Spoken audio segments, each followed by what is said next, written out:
This might be a hot take, but I'm someone that personally believes that stylization, creating stylized art, it sometimes requires more skill.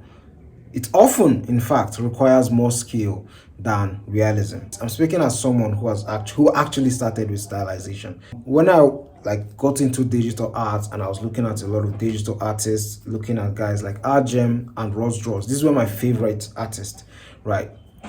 And they still are some of my favorite artists. I tried a lot to replicate their art style, and whenever I would sit down to try and draw their art and draw what they had drawn, what I would see is that I would see things like a lot of reductions. I would see them not fully drawing the eyes, not fully drawing the nose. Most of the times, they would just use a shade or a shadow to just represent the nose.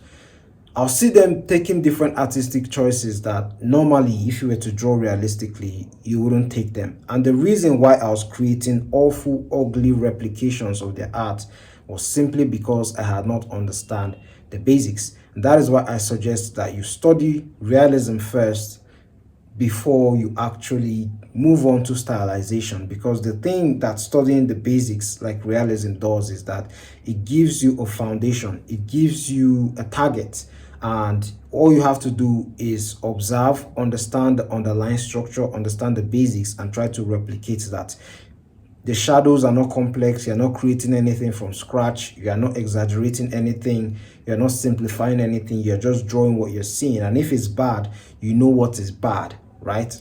Especially as a beginner. For me, what I did was that I got tired of drawing ugly stuff, ugly faces. And what I decided to do was that I decided to approach the Angelumis how to draw the face. Understood the planes of the face, both the basic and the secondary planes of the face, and I practiced a lot of drawings using that technique. So I would take those planes of the face and place it on top of like drawings that I wanted to do, and try to copy that, like copy those planes, how they look, and try to copy. Most people use grid lines. When I was working traditionally, I used grid lines to work with that, and a lot of the times you would get the resemblance of the character, and that's what I did. And that, it became easy to replicate how a person looks. Over time, I began looking at artists that I like, right? Maybe it's Ruiz, Mazarat, and I liked the art style, and I decided to incorporate that into my own art.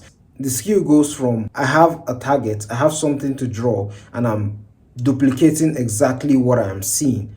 But with stylization, it requires a deeper understanding of what you're working with. Like, you're choosing what to exaggerate, you're choosing what to simplify.